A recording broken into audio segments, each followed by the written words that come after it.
Today is National Coming Out Day, and while that may not mean a lot to you, it means a lot to a lot of people. This is Bryce. Hello. Bryce works here with us on the Lily and James creative team. Bryce is on our business development team, and he is amazing. He's one of my favorite people in the world, and today means a lot to him. And so, with Bryce's permission, actually Bryce came and asked us to do this video.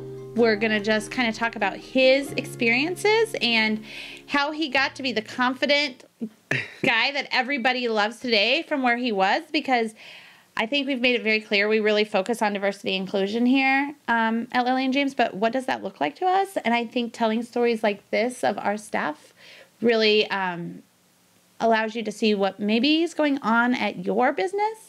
And if you were to open yourself up to your people working, what stories they have. So thanks for joining us, Bryce. Thanks for allowing me to make this video with you. Yes. Well, we would have had you made it on your own, but you sometimes, when the camera goes on, all the funness disappears. I actually have to use my brain instead of get to be my improv self. Well, I want you to be yourself on this because I think it could be very impactful for some people. Deal? Deal. Okay. So let's talk about this. Today is National Coming Out Day. Let's just start here. What does that day mean to you? I think growing up, and I'm from a small town. We're from the same small town randomly. In Kansas, yeah, really weird. Very small town. It was a day that I dreaded because I think everyone, in my mind, everyone turned their eyes onto me. Mm-hmm. They were waiting to see if this was the day that I finally came out. Were you the gay guy in high school? Like, yeah. Was there other guys that had come out? Not anyone that I had known until later up, maybe like junior year of high school. There was maybe one or two other people. Okay. But I was the first that I remember as actually coming out of the closet, my junior year of high school. Yeah. So very young compared to a lot of people that grew up in small towns. A lot of people wait till they leave to make those choices. And I can understand because, I mean, when you're forced to make a decision like that, it's doing something that's out of your comfort zone and you dreaded your whole entire life, and it's something that you've pushed down so deeply that when it finally comes out, it is very liberating. What were your fears? I think the biggest fear I had was losing the support of my family, and my family wouldn't love me anymore. Even though you came out to first? Yeah. So I came out to friends first, actually.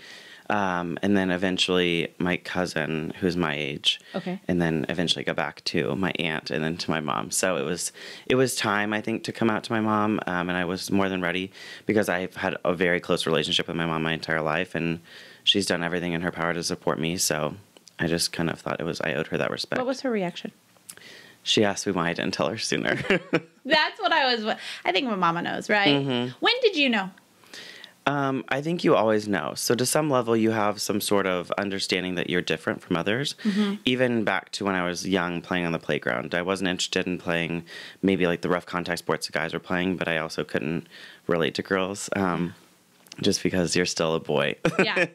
And you just know that you're different. So that kind of sets a precedent at the very beginning of that feeling of differentness that we talk about as a gay community. But so you've always known. Yeah. But it took until junior year. Mm-hmm. Who was the very, very first person you came out to?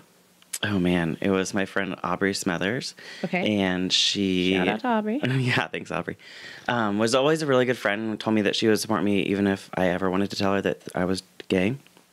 Like she told you that before you told her? Okay. Yeah, and I was like, cool, thanks. Yeah.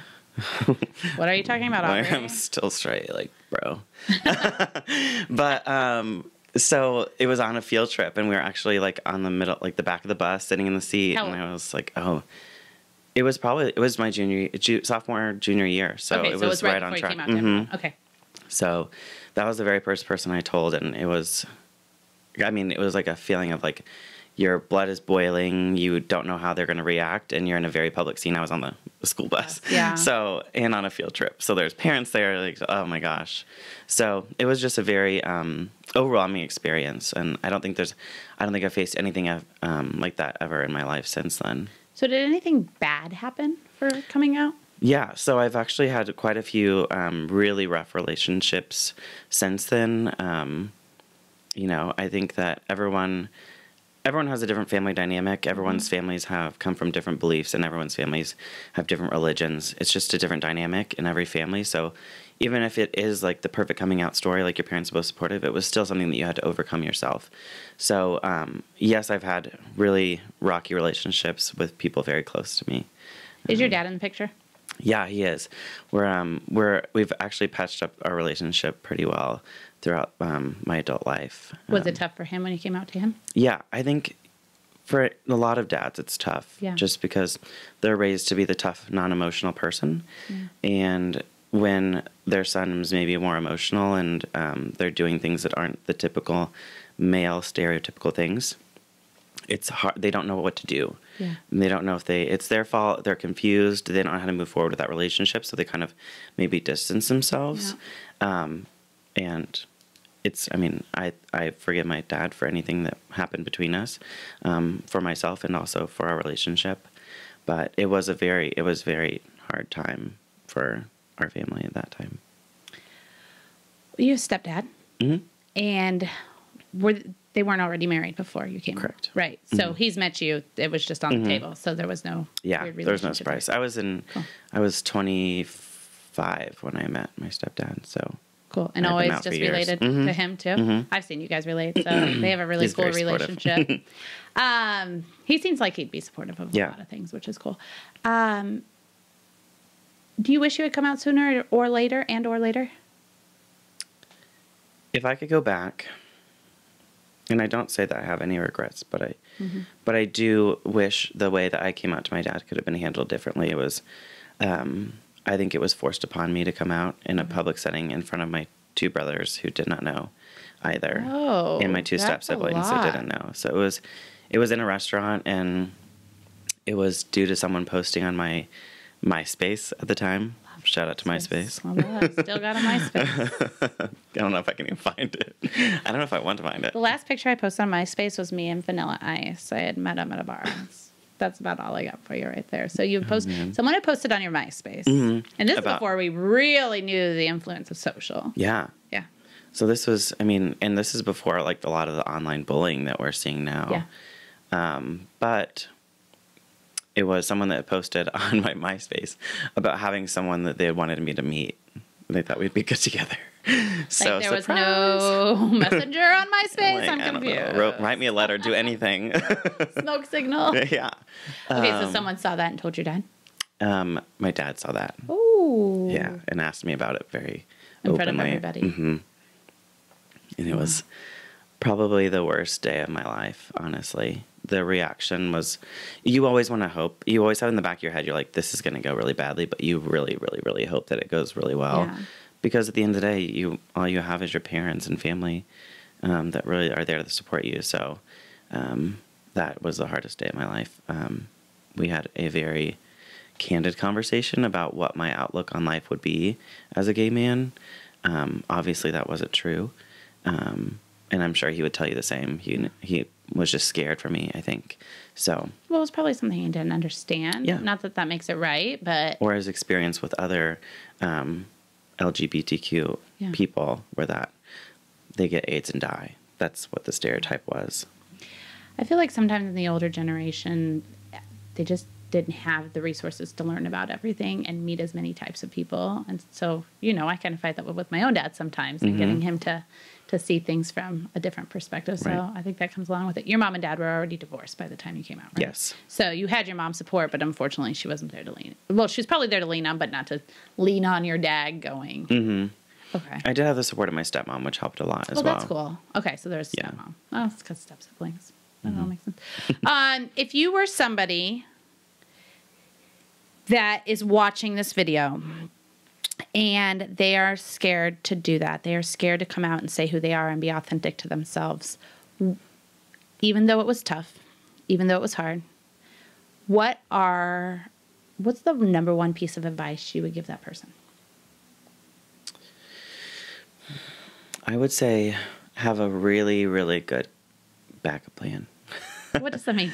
So for me, I've always had really close friendships with a lot of different people. So I knew if anything were to happen, I would have someone that would console me, or I would have a place to sleep if it came to that. Yeah.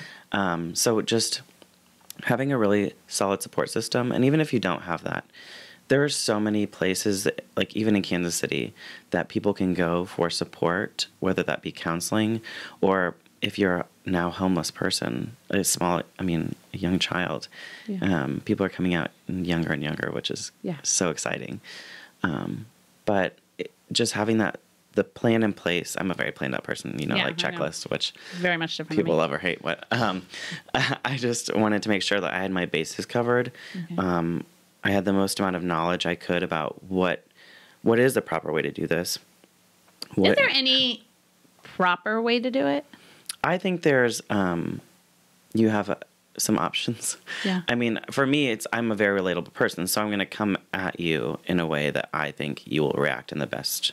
So even though it was your coming out, you took in consideration right. the other person. Typical me. Yeah.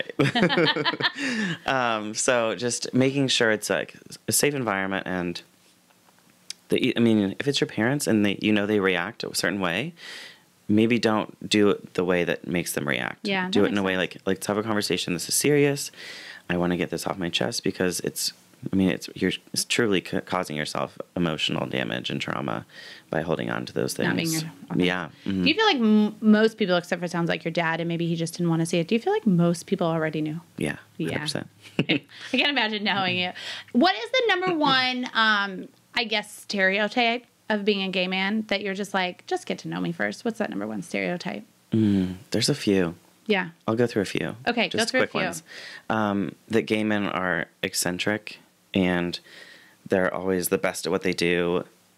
And they always have to be the best and have the nicest things. And it is proven that we have the most expendable income, but it all kind of stems back in research to things that we wanted to find a way to be accepted, and those are the ways that we found people were accepting. If we weren't a good person or a likable person or a lovable person, so we had to find things that are tangible that we could achieve. So being good in school, buying a nice car, being the best at our job, taking crazy, good, amazing vacations, and buying a huge house. A lot of things you see a lot of gay men do. Yeah. But a lot of that has to do with the internal shame that we carry around every day. Do you still feel like you carry that? 100%. This morning, actually, when I was getting ready, I was like, I wish I had a rainbow shirt I could wear, and I don't own one. I don't own anything that says gay. Like, I have an AIDS walk shirt, but that's because I volunteer. Yeah. But I've always been in this, like, Why mentally. Why did you feel like that? I think it's because growing up in a small town, the ideals of a small town are kind of ingrained in your head. So, like, gays are bad. And especially with being like, I grew up Catholic and my dad's Baptist. Okay. So it's just, I didn't know any other gay people. So I was like, oh yeah, they are bad. And then, turns out I'm one of those bad old people they talked about. But I think the biggest struggle I have is one, safety. I've had an instance where I was sexually assaulted in a parking garage because someone could visually see that I was gay. And they took advantage of the situation. And then the other thing is just like the ingrained shame that I have. And it's funny because I grew up with I had a shirt that said repeal, Proposition 8 or whatever. And my little brother would wear that. I bought it for myself, never could put it on. My little brother wore it to school 3 days a week. And I was like, people are going to think you're gay. He's like, so? And I'm like, didn't care. Aren't you worried what people won't like you or going to think you're crazy? What's your relationship like with your brothers? They were... Are they guys? We're complete opposites. So they're not guys, I would say. My older brother does like working on cars and like souping them up and stuff. Yeah. I can't believe I just said that. I cannot believe you just said souping them up. So all the technical terms. But they're both very I think that having myself and my mom being so close to them, they're kind of getting heightened emotional touches from both sides. But they were both really supportive. Obviously, my little brother was really supportive. He's like a Birkenstock when it comes to issues. Cool. He's very liberal. And my older brother he internalizes a lot of his thoughts and feelings, so it's kind of pulling it out of him.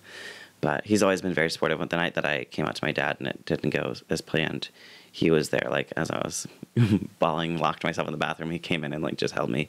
So that was just, like, one of the most intimate moments we've ever had, and I cherish that. And I don't think I've ever told him that, so if he's watching this, don't get a big head. Hands off. And tell me what it means, what today means to you. Like, why having this one day? What does that mean to you? And what do you want people to know, and why did you want to do this video? I wanted to do this video because National Coming Out Day is something I used to really dread every day, or every year it came around. And is it always October 11th? Or is it just on the calendar like a Thursday? Okay, we'll figure that out. We'll figure it out. But you always knew. You were always aware when it was coming up. Yeah. Okay. And then the reason I wanted to do this video is just to show that everyone in today's society, social media is portrayed as this, like, lavish thing that, like, everyone's smiling in pictures, everyone's doing happy things, and sometimes that isn't the reality. And I wanted my chance to share that my life isn't perfect by any means. I do a lot of amazing things, and I volunteer for a lot of amazing organizations that make really great changes throughout the city and the Midwest. But at the same time, I still struggle daily. Yeah. I mean, even with my job, I mean, I think we were sitting at Central Exchange and I mentioned that I do my job, and it's the reason I feel so inclined to do sales is because that acceptance that you get from the prospect. And that's an overwhelming feeling, is closing a deal. Well, just so you know, we think you do an amazing job. Thank you. I hate to hear that you ever struggle with shame, because you're one of the most amazing people I've met. I've been very lucky. I have purposely tried to distance myself from employees because I was making really good friendships and getting hurt if it wasn't a good work situation. And it's been very difficult to do with you because I like you so much as a person. And I want to be around you, and your energy is contagious. And when since he is in sales, he's not always in the office, but when you are in the office, you light up, and all I hear from clients and prospective clients is how much they love you. So I hate that you still deal with that. I think it's I think we all deal with our own demons. I think it's important to share. I want to help you out however I can, start to see how amazing you are, right? Yeah. And I think this was a really important video, so I thank you for sharing your story. Thank you. Thank you for letting me. Happy Coming Out Day, everyone. Happy Coming Out Day. We'll put some of the links of volunteer organizations on this video. Okay, thanks. Thanks.